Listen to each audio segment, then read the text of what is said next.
introduce rituals and celebrations in MHPSS programs, focusing on their restorative and transformative functions in emergencies.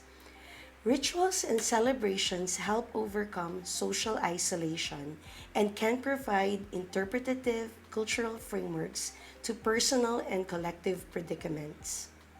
In the aftermath of an emergency, rituals and celebrations offer occasions to express suffering and to frame emotional and psychological reactions in codified forms, and to give them a shared meaning in safe and indirect but culturally validated forms. Think, for instance, of funerals. We can distinguish at least five domains of rituals and celebrations. Personal rituals. This may include early morning walks, personal hygiene practices, music and radio in the evening, praying or reading before sleeping. Social rituals. This may include hospitality, greetings and farewells, tea and coffee ceremonies, and parties. Religious rituals include prayers, devotional practices, fasting, paying alms, worship, special food, celebration of holy days, festivals, care of shrines, altars, and places of devotion. Cultural rituals. Examples will include initiation rituals and affiliation practices, civic ceremonies, traditional dances and music festivals, and many others. Lastly, we have life cycle rituals, like the so-called rites of passage, like birth and naming ceremonies, initiation to adulthood, graduations and marriages, and funerals.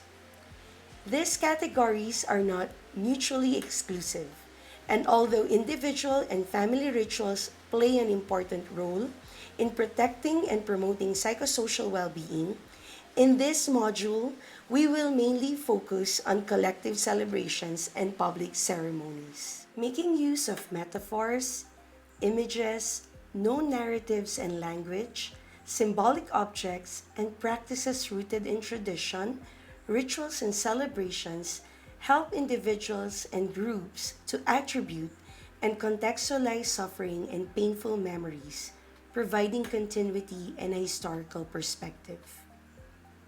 Stage ritual dramas, traditional music and dance performances, traditional storytelling, codified religious rituals, initiations, and mourning rites can all additionally help people feel reconnected with themselves, their families, communities of origins, and host communities, and transcendent elements of tradition, beliefs, and ideologies. Rituals and celebrations can be religious or non-religious, performed on a regular basis, daily like prayers, weekly like masses, or yearly like the Eid, Christmas, or Independence Day. Some celebrations follow the life cycle of individuals and families, like births, initiations, graduations, weddings, or funerals, or mark periodical events in the communities, such as local festivals, specific commemorations, ceremonial exchanges of gifts, or elections. In emergencies, rituals and celebrations can represent, validate, and accompany transformations, rooting them in tradition, balancing transformations, and a sense of continuity. Some celebrations can be exclusively emergency related, ritualizing the experiences of violence, displacement, and relocation, while promoting resistance and resilience of affected communities. For example, commemoration of genocides, leaders' assassinations, natural disasters, forced movements, camp closures, or return to the community of origin or integration into the host community. MHPSS managers should facilitate existing, reactivate prior, and propose new rituals and celebrations through the following steps. First, identify. It is important at the beginning of MHPSS programs during the assessment phase to identify a calendar of rituals and celebrations that can be included in the psychosocial mobile team's action plans and budgets, as well as traditional groups, cultural activists, and religious leaders to support them in their ritual tasks and performances. Second, mapping. At the early stages of an emergency, it is also relevant to identify locations for collective ceremonies. These sites might include existing mosques, churches, temples, meeting rooms, town halls, schools, museums, cinemas, and theaters. If such locations are not available in a close range, MHPSS managers might consider the establishment of temporary dedicated spaces in camps in the form of rub halls, tents, caravans, shadings, or even renting and rehabilitating structures in host communities. It is also important where necessary to provide furniture and equipment. This, according to situation and culture, can include fences, pathways, boards, paintings, posters, plants and decorations, sound systems, musical instruments, sitting arrangements, ritual objects, and others. Third, develop partnerships. MHPSS managers should actively collaborate with faith-based, civic, and cultural formal and informal groups in the organization of rituals and celebrations. If deemed necessary, ad hoc committees can be established for public ceremonies. It is good to mobilize groups supported or facilitated by the program in the preparation of these events. For example, youth clubs, artistic clubs, and workshops, associations, and media groups. Fourth, facilitate inclusion in existing rituals and celebrations. Facilitated by the program or spontaneously organized in the community, rituals and celebrations are usually taking place in some form, yet access may be limited after an emergency for some groups due to architectonic barriers, distance, and lack of transportation, competing priorities, and others.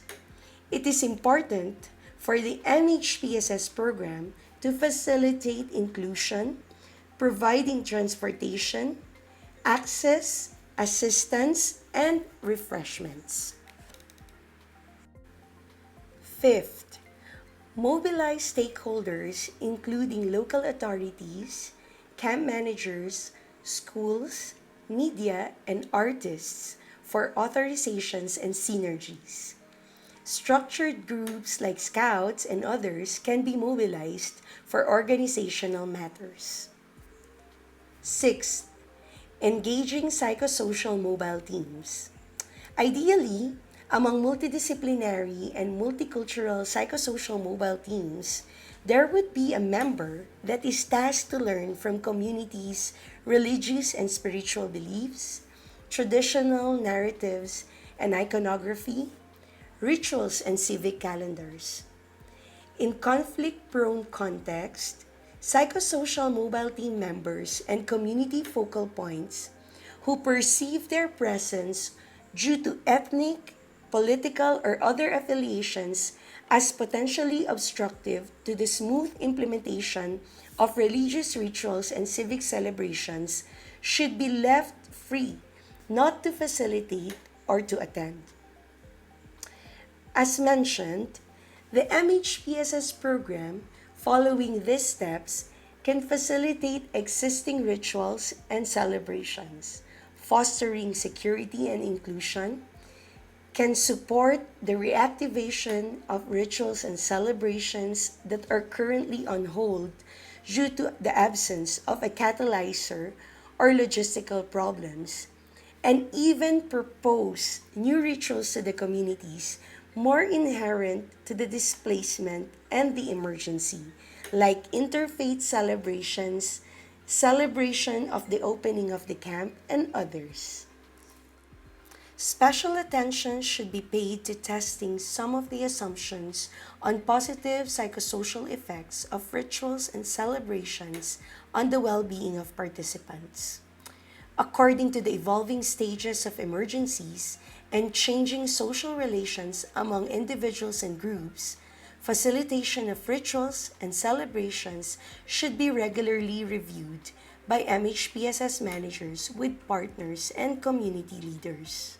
When public celebrations and religious rituals are associated with painful memories, deep resentment, and contested meanings, their inclusion in MHPSS programs should be carefully considered to prevent close associations with dividing and politicized stances.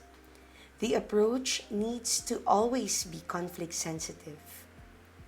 Indeed, especially in conflict situations, rituals and celebrations can be used instrumentally or to divide and exclude the outgroup. Public gatherings of refugees, IDPs, and migrants outside camps and transit centers might require authorizations and coordination with security forces that might take time and efforts to be obtained.